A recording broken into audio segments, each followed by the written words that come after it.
I'm Yuri. I'm Jakub. And we're going for a drive in my Cheap Car Challenge Mustang. My Cheap Car Challenge in 1987 Ford Mustang GT. with no launch control.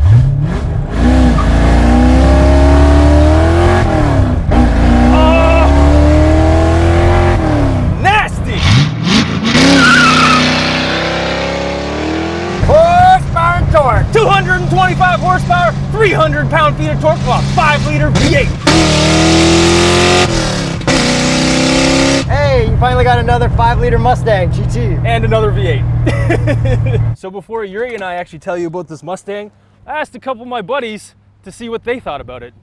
Hey guys, Chris Fix here, and today I'm gonna show you why Jakub's Mustang is way better, 100% without a doubt, than Yuri's Civic. Check this out. Now anybody could say a Mustang is better than a Civic, but I'll put my money where my mouth is. Hit second gear, clutch kick, woo, baby! This is what I'm talking about. Let's see your Civic do this, Yuri! Woo! Mustang power! 200 horsepower to the wheels, drifting sideways, yeah! Yuri's Civic is cool, but as a Mustang owner, Jakub's Mustang is definitely better because, I mean, V8s are just awesome. Just listen to this cold start.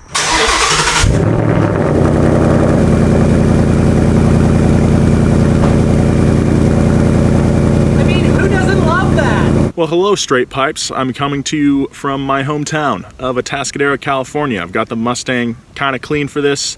I just want to welcome Jakub to the Mustang family and remind Yuri that there's no replacement for displacement. But for real, I can't wait to see what you guys do with your new cars. Looking forward to it. They're awesome. See ya. So I would have to say Jakub's Ford far surpasses Yuri's Civic in every sense of the word. I'm also a little bit of a Ford guy. You may know that, you may not, but I mean, it's no contest. Jakub all the way, Ford life, for life. That Civic straight to the bin. Hi everyone, Matt Watson here from Carway. If you're wondering who that lady is in the back, it's my mum. And I'm not driving because my girlfriend Jo is driving. We've actually just come back from a drag race and we've all been racing. Anyway, that's coming out soon. I'm not here to talk about that. I'm here to talk about your two cars. What are you thinking? They're both awful. Though I think that yours, Jakub, is the least bad of the pair because after all, you've got a V8, you've got line lock, you can drift, whereas Yuri's got a Japanese hatchback shopping cart with 4 cylinders and an offensive paint job. So I'm rooting for you, Jakub. V8 for the win, V8 for the win. Go for it.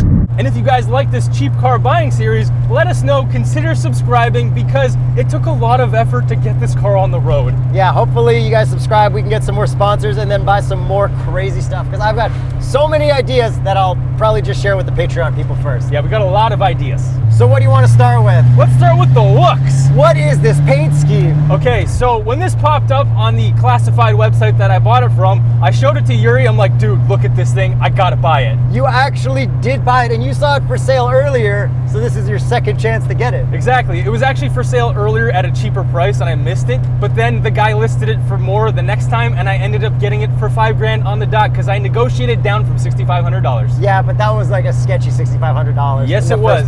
But let's get back to this paint. Incredible. I love how it's painted. It's yellow to green flames on purple. The whole front is yellow. And you know what I'm gonna call this car? What? Kyle. Kyle? Like Yeah. Monster Energy drinks? Exactly. I think this should be called the serial thriller. Yeah, well, this is my car, so welcome to Kyle. I love the colors that they chose for the fade. It's so wild. Yeah, they did a great job with like complementary colors and everything. And the actual paint job is pretty good. Like Yeah. the quality of it. Besides everything that's warped, fallen off, and rusted. Yes, which we'll get to in a second. But talking about the front end, we got all yellow up there. We got fog lights. Unfortunately, they don't work. Hey, Ben, what did we just discover? That there's no way to put fog light bulbs in this thing. Because there's no fog lights. Fog lights are fake. Like, how did you... There's no harness. There's nothing. There's no bolt. Like, there's nothing. It's just a bolt. And I don't have a Ford emblem. Is this the kind of Foxbody that you wanted? Absolutely not. Which one did you want? Well, I wanted this one, just not as like haggard. So there are 3 different versions of the Mustang. There was the convertible, there was the LX hatchback, there was also the LX notchback. This is the GT. And this is what you wanted? Yes. You guys can probably tell this has an exhaust on it. keep it in lower RPMs. So when we got it, it was straight pipe, but now we put the valve exhaust from Hot Rod Scott on it. Yeah, shout out Hot Rod Scott's. He did exactly what I wanted to this. I have dual valved mufflers, and I can change it with this button on my key fob. So let's take a listen. Off, dead quiet, and nasty.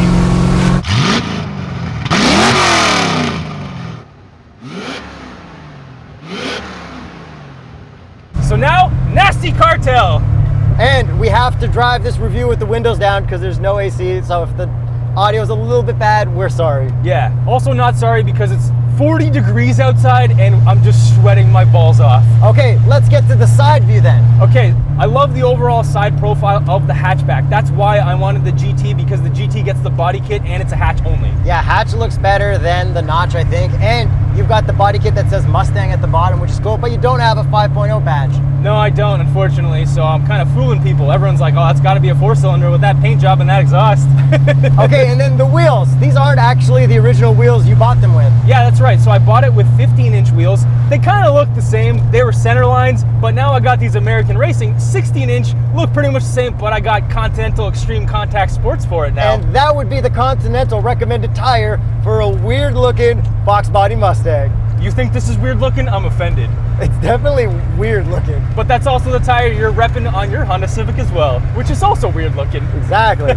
Okay, so now moving on to the back end, you've got the taillight louvers. Yeah, that's one of my favorite parts of the GT body kit. That's like when I had my Camaro, I always wanted the gridded IROC taillights. Dude, when I had my Ford Escort, I made my own gridded taillights. I was there making that bad decision with you. Yeah, and then the first time I did it, I actually taped my entire hatch shut, so then I had to cut it open because I forgot. Okay, and you don't have any exhaust tips showing back there. No, because the GT gets like tiny turn down tips because the body kit's so big, but with the custom Hot Rod Scott system, they're turned down just before the rear diff, so it sounds extra loud. Let me sing you the song of my people, Yuri.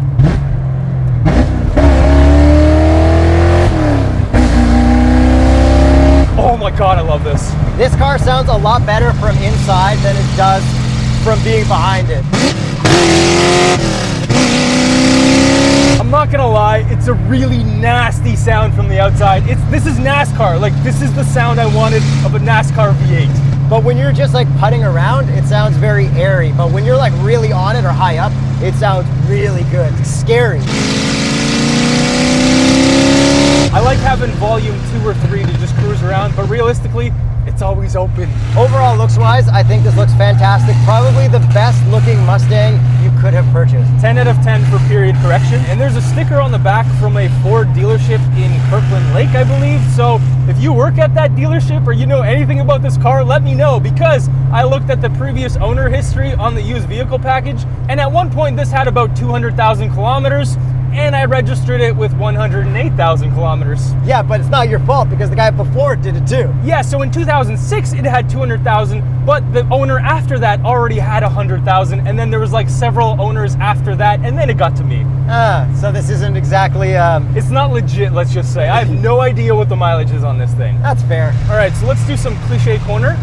Downshift, oh, nasty downshift. And I'm gonna go into second this time just for some extra nastiness. Here we go, heel toe. Oh, steering sketchy.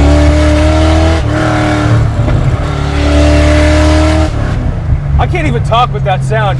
Okay, handling's not the best. Steering feels terrifying, like downright terrifying. But man, that power and that sound pulls you right through. This is the loudest, most obnoxious, scariest thing I've ever been in. I'm so proud of this.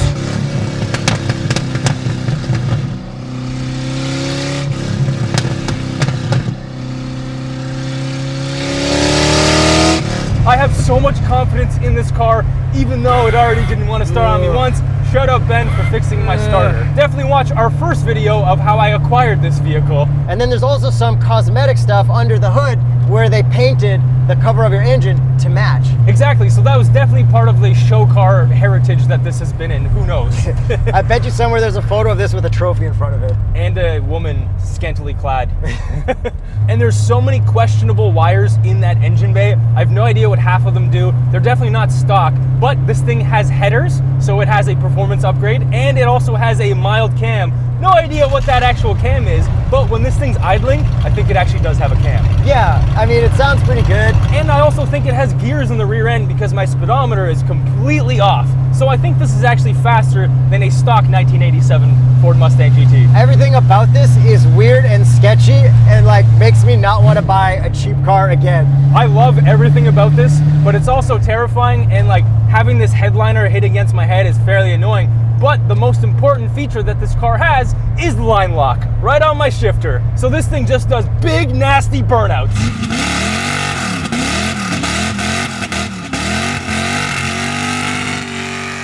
Which I'm totally jealous of because my Civic obviously can't do any of that stuff. Yeah, and I'm shocked that the actual limited slip differential works, so both tires actually spin every single time. So looking inside here, I noticed there's some decay.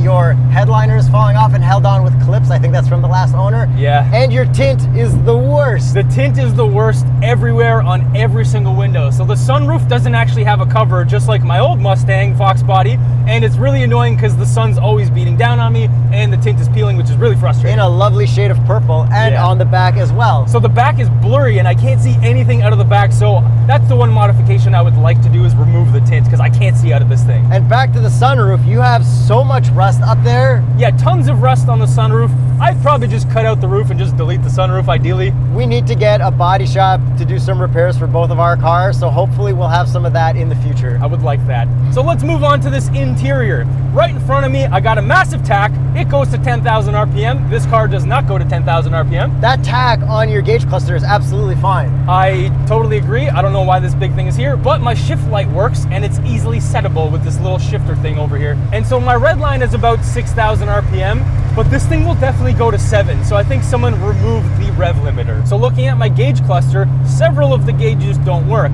The only one that really works is the voltage gauge. The fuel gauge pretty much always reads full, the oil pressure gauge never works, and the coolant gauge also never works. But then I have these supplementary gauges in the middle and only 2 of those work. The voltage gauge also doesn't work there. Yo, buying these cars is a total nightmare to see what works or not. It really is. I don't think my rear defrost works because I press it and nothing happens, but the rest of the buttons in my jet-inspired cockpit definitely work. I mean, this is a cool cockpit. I haven't really been in a Foxbody. I had a Camaro growing up and stuff, so it was like a different kind of thing. But this is pretty cool. And I obviously don't have an airbag, so safety is not a concern in this vehicle.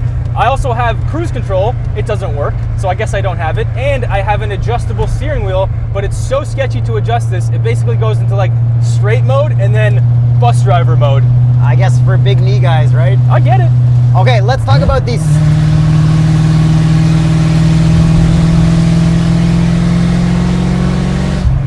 Okay, let's talk about these seats because they are like custom racing seats or whatever, but they're really stiff. Yeah, they're tuned by Matrix, bro. I have no idea what that means, so if anyone knows this company, let me know, but I would love to replace these seats with something that I feel is maybe safer. I like the original pattern on these back seats. I think that's really cool. Yeah, that would have been the fronts too. And then it is a hatchback. It does not have shocks or struts that work still. But you know what does work? The box test. 1, 2, 3. Sorry we couldn't fit these guys in the Mustang, but now we got 5, 6, and 7. And put my little piece of birch down. Counts. Come on. It's just jammed on the plastic. I'm gonna break something. 6. 7. And then how about the back seat room? Jacob, you can try sitting behind there. And here's a gratuitous shot of me sitting behind myself at 6'1.5". I mean, we used to pile everyone in the back of my Camaros. Like even up to Quebec, we used to do that. Yeah. Even you sat in the back. I when we were did for younger. like several hours. Man, we were dumb idiots. Yeah, I wouldn't do that now. So continuing on with this interior, everything's kind of broken in here. I obviously have an ashtray that doesn't have anything holding it. And then there's also random wires down here, which if you fold down the back seats, this thing had a sub or amp or some kind of sound system at one point. What I really like is how there's no surround around the unlock and window buttons on the door. But they work, and I have power locks and power windows, which you don't have. And I have power mirrors, but those don't work. Yeah, the mirrors are so small. This is basically a luxury car though. Yeah, so if you have your elbow on the window, you can't see out of the mirrors. How about this audio system? Audio system is terrible. Well, it's kind of the best because it doesn't work. And I got a lot more to say, but let's get you behind the wheel of this thing. I don't know who's gonna be more scared, me or you. Both. Yuri, squeal Kyle's tires.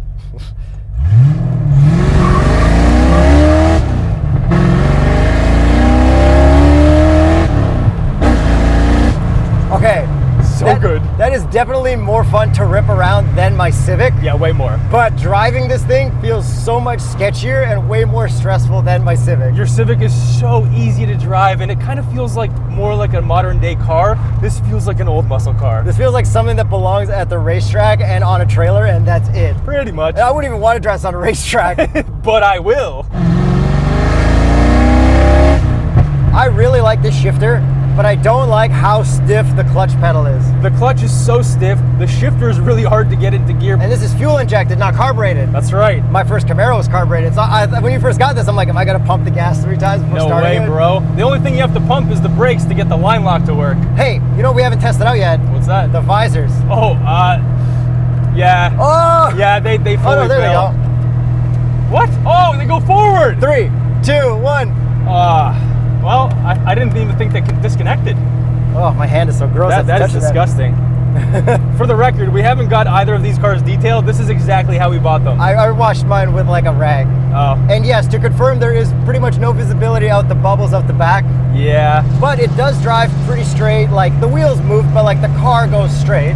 Ish. And the suspension's a little wonky. It's like going over bumps. It makes that like duh-duh, that thud sound. But every time I turn the wheel, there's so much body roll, and it feels like kind of like a sketchy boat. Yeah, it basically has to like catch up with the steering wheel. But it is a very light steering wheel, which is nice compared to my Civic that has no power steering. Yuri, send Kyle into Cliche Corner for me.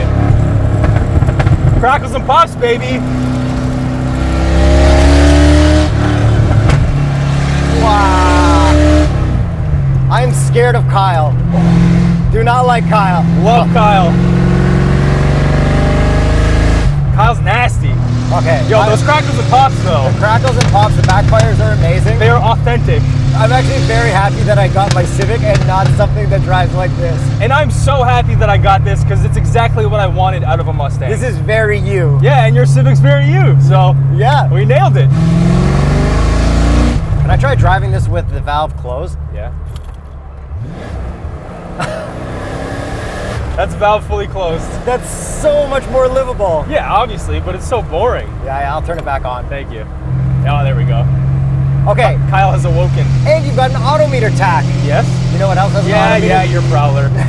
All right, is that it? Should we get to the price? We should. I paid $5,000 for this because the guy wanted $6,500, but we did a fantastic job of negotiating him down. Yep. So I believe I have won the $5,000 challenge because I paid $5,000 on the dot. So Price is Right rules, I think I won. Now, I did have to add a several $1,000s worth of things to this to make it run. So I guess I kind of lost. Yes, yours didn't come safety, so that just means I have the leftover difference to make my car faster if it loses to you on the racetrack. That is true. So there is some catching up to do that you can do. Okay, and then what was this brand new? I'm just gonna flash it up on the screen because I actually didn't look it up before. It's probably pretty similar to what a current Mustang costs. And somebody else recently got a Foxbody Mustang for dirt cheap. Yes, that was actually Ken Block. I watched that video. Shout out Ken Block. Now we're Foxbody buddies. But Ken Block, I actually beat you on the price if we convert this to US dollars. And to be fair, we've been planning this for like 3 or 4 years to buy a Foxbody and a Camaro. Yes. Turns out we just went Foxbody and Civic. And this is my second Foxbody where Ken Block's was his first, even though it's convertible. So I love my Foxbody and I love being Foxbody bros with Ken Block. And I'm excited for the Huna Fox to actually come out. I think it's called F-Buddies. No. Foxbody bros. So overall, I would rate this $5,000 cheap car purchase a 10 out of 10 because you nailed it. This is ridiculous. It looks as good. I, however, am happy with my car, but this is such a you car. So definitely watch Yuri's Honda Civic video after this one and watch the first video on how we acquired these vehicles. And get ready for the next videos, which is going to be a road trip / racetrack. I'm terrified of the road trip and the racetrack, actually. Terrified of everything with Oh, these. God. Just watch the videos over here.